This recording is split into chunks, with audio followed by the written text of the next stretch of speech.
Hello everyone. Today we'll be doing Feminist Criticism, an essay by Lewis Tyson. But before we start with feminist criticism, let me first ask you, viewers, to raise your hand if you identify yourself as a feminist. Well, I do.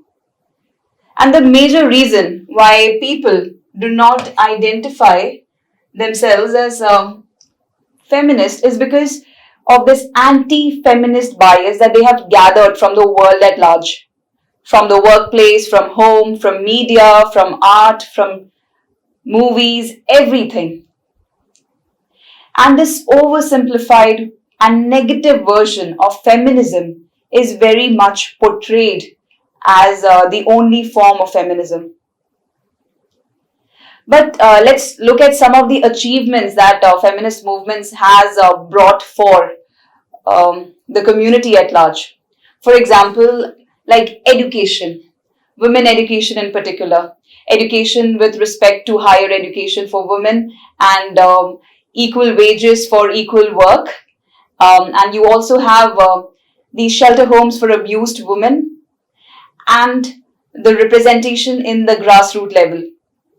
33% reservation that you see in the present times. All of that is a culmination of the feminist movement, and also better family policies, family planning.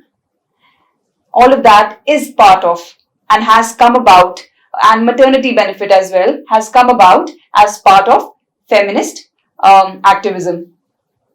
There is one major concern with respect to feminism, and that is the use of masculine pronoun he. This is problematic because this not only erases the female perspective or the female experience, but also denies her existence. We will see this as a major problem because it's not just a convention of language. We cannot use he for both male and female and treat it as just a convention of language. Because the problematic aspect comes in medical science.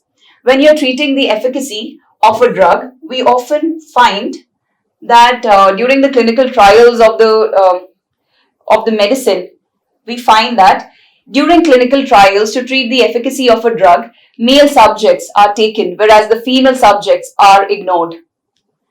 And this ignores the particular and the unique physiological and the chemical constitution that women have.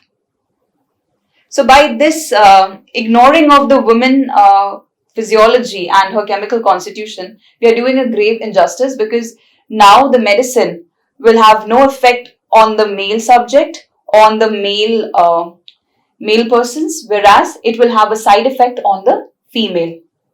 So this is one of the most chilling examples of how women are erased and their experience are not counted. So before we understand feminism, let's take a look at what exactly patriarchy is.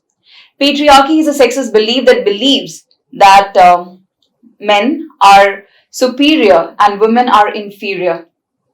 So this takes the help of biological essentialism, which means that the biological difference between male and female are now treated as the basis for this inferiority and superiority comparison. And the next thing that patriarchy does is it ignores the difference between gender and sex.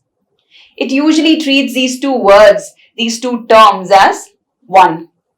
And this is problematic because sex is something that we are born with.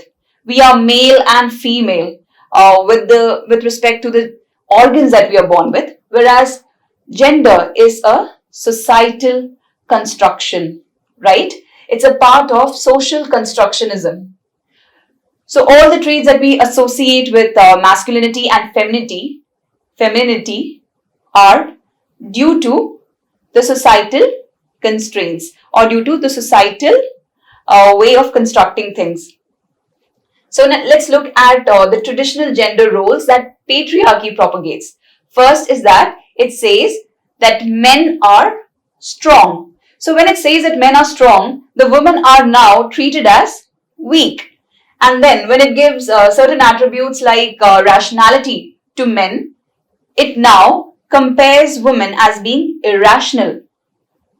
This is problematic because when you're, giving traits to men and women, the traits are in stark opposition to each other. Men is strong, women are weak. Men are rational, women are not. So this direct and stark difference is what is problematic. That women are defined by what men are not. Patriarchy propagates through a certain level of patriarchal programming. I'll give you an example. Girls are usually told that they cannot do complex maths. So when they cannot do complex maths, they are rewarded when they fail. They are rewarded by sympathies. They are rewarded by coddling. They are rewarded by a lot of debilitating incentives, right? So when a woman or when a girl does extremely well in maths, she is tagged as a freak. So when she was completely complying with the patriarchal set, she was always okay with that. She was given those sympathies and that it's okay to fail at stuff and all of that. But when she actually excelled in the subject where patriarchy had defined that, she's not supposed to excel, and she did excel, she was now termed as a freak, as a mad person. So Louise Tyson is somebody, the person who wrote this essay, Feminist Criticism. She identifies herself as a recovering patriarchal woman. So what exactly is a recovering patriarchal woman? A woman who is very much aware about the internalization of the patriarchal programming, who is aware that there is a certain structure in which patriarchy functions, and she is part of the structure and tries her level best to recognize those structures and to resist those patriarchal programming. Now coming to the next one. Patriarchy is destructive for men and women, right? Because patriarchy does not allow men to show their emotions. Men are not permitted to cry. They are not permitted to fail. And God forbid, if they are not able to fend for their families or economically support their families, they will now be tagged as unmanly. So, and when they fail in other categories, their violent expressions or alcoholism or extreme sexual activity is now accepted as form or even encouraged as a form of manliness.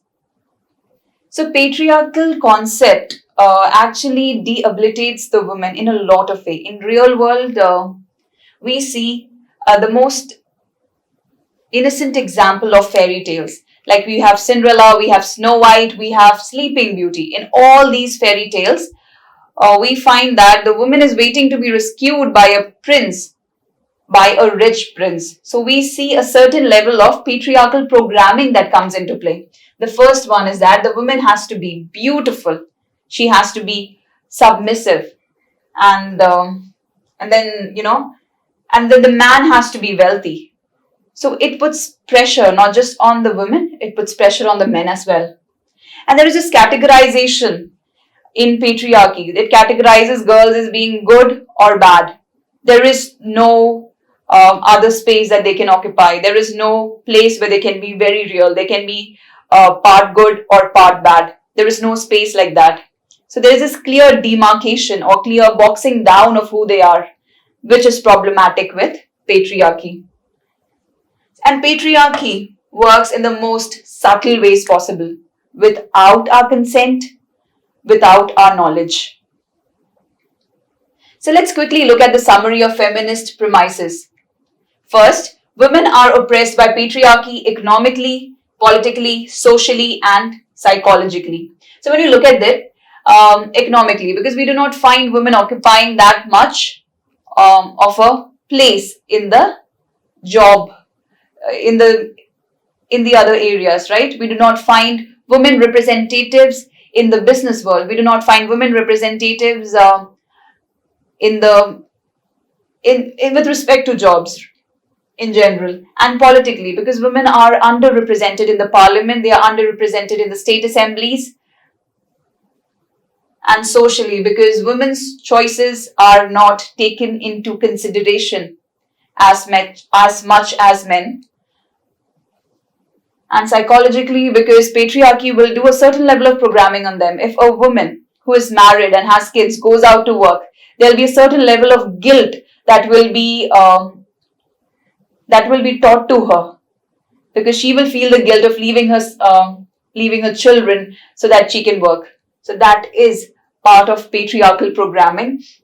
And the second feminist premise is that the woman is always the other. She's objectified, she's marginalized and defined by her difference from male norms. So she's always defined by what she lacks. With respect to patriarchy, men are defined by what they have, like they have strength, rationality, and what is left for the woman is by being defined by or what men are not. So, if a man is strong, she is not. If a man is rational, she is not. So, this kind of representation is problematic. Western civilization is deeply rooted in patriarchal ideology. For example, the story of Adam and Eve, where we find Eve being accused of bringing sin and death into the world, all because she was a female. And we see women as non-rational creature by traditional Western philosophy, and this reliance on phallogocentric thinking, which is very much male-oriented. We can see that in a lot of mythologies, in the story of Adam and Eve, and other forms of literature as well. That patriarchy is very much prevalent. And coming to the next point, biology determines our sex, whether we are male and female, right? Whereas culture determines our gender, what is masculine and what is feminine. So gender refers not to our anatomy, but to our behavior as socially programmed individuals. So all traits that we associate with masculinity and femininity are actually taught by the society. So coming to the next one, all feminist activity is related to activism. We have seen that all the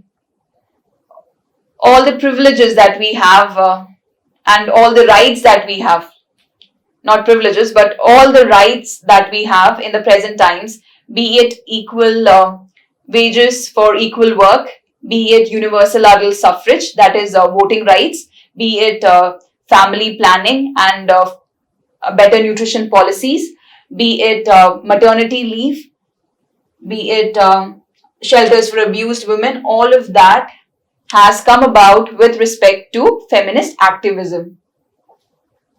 So, gender issues plays a part in every human experience. Same with literature, whether we are consciously aware of it or not. Literature is part of the society. Literature is part of the author's psyche, which is very much affected by patriarchy, and therefore the need for feminism. So after we have learned about patriarchy and the patriarchal programming and the ways in which it functions, let's also understand how to get beyond patriarchy, how to escape this patriarchal ideology.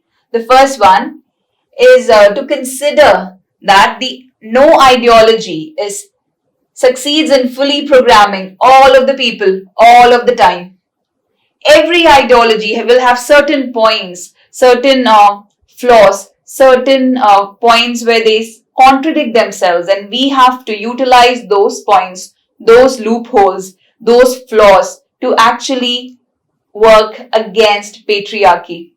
So patriarchy itself will give us those proofs to work against it. And this will help us understand its operation, understand how it goes about, and we can recognize and resist its operation. So we also take the help of other theories. So how does feminism as a literary theory come into play? Because it actually borrows from a lot of other theories. It borrows from psychoanalysis, which can be used to understand the psychological effects of patriarchal ideology, right? Just remember when a married woman goes out to work, even as teachers, even as people who are actually watching this video, if you have to leave your one responsibility at home to fulfill your other responsibility, there's always a guilt within us that we are not doing our part. Whereas the men don't often complain about this guilt or do not often voice this guilt. But as a woman, this guilt is more real. It's also actually stops us from succeeding in a lot of fields. So this is how it goes about. This is where psychoanalysis comes into play. And Marxism also helps in understanding the economic forces which have manipulated the woman and kept her oppressed. So if a woman does not have access to material wealth or certain economic, for example, if a woman cannot go out to work and cannot work for herself and cannot have that much money that is required, then we find that the woman is oppressed because she now has to listen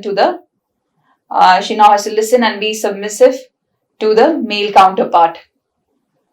So we also have structuralist principles that comes into play, where we find, where we study about the issues of feminism and how patriarchy and how certain structures are similar across different cultures. We also use deconstruction to criticize patriarchal ideology, and the strength of freedom, the strength of feminism actually comes from the fact that it borrows and from a lot of other theories, and it incorporates new ideas from other fields. It's a very interdisciplinary theory, and we see a lot of connections between different schools of thoughts. Feminism is not the same for everyone. It is very much subjective. Feminism for an African woman was not the same as feminism for a white, rich, heterosexual female. It's going to be different based on their own experiences, based on their own culture. Experiences of women of color, lesbians, poor and educated women have been ignored throughout the world. So when we think about feminism, it's not just a universal concept or a universal term. It actually means something, it's very subject to the woman. It's very subjective to the woman. All women are subject to patriarchal oppression, but each woman's specific needs, desires, and problems are shaped by her race, her socioeconomic situation, her religion, her nationality, her sexual orientation, and her education, and how much freedom she gets out of all of this. So patriarchy operates differently in different countries, operates differently in different women. So we cannot actually box down feminism or patriarchy into one single category. One example of multicultural feminism is the African American feminism, right? Where Black women are seen to be doubly oppressed. First, because they are women. Second, because of their race. So, when white mainstream feminists actually encourage Black women to raise gender issues over their racial issues, whereas when they do that, the Black community will now actually ask them or push them to choose their racial issues over their gender issues. So this is problematic because when they are choosing one, it's like they're rejecting the other. Therefore, the need to redefine feminism. Therefore, the need to redefine what it means to be an African American and to be a feminist. So some Black women feel that feminism is actually a very divisive force in Black community. Therefore, they have abandoned it altogether, and they have, sought to reconcile it with their own specific culture, cultural values of their group, and certain issues that are close to their heart as a woman. So let's come to feminism and literature. It is useful to see how literary texts reinforce patriarchy. Because when we know how patriarchy works in literature, we can actually get to see how we can understand how it operates and how we can resist it. The second one is that the dominant mode of feminist literary analysis is to read it in such a manner that it subverts the male point of view, the white male point of view, which was treated as universal way of reading. So patriarchal literature is very much unconscious of the fact that it is sexist, right? Therefore, we need to read the text very carefully and try to find out how this patriarchy operates and to resist it. So feminist theories help us in understanding how patriarchal ideology blinds us to our own participation in sexist agendas.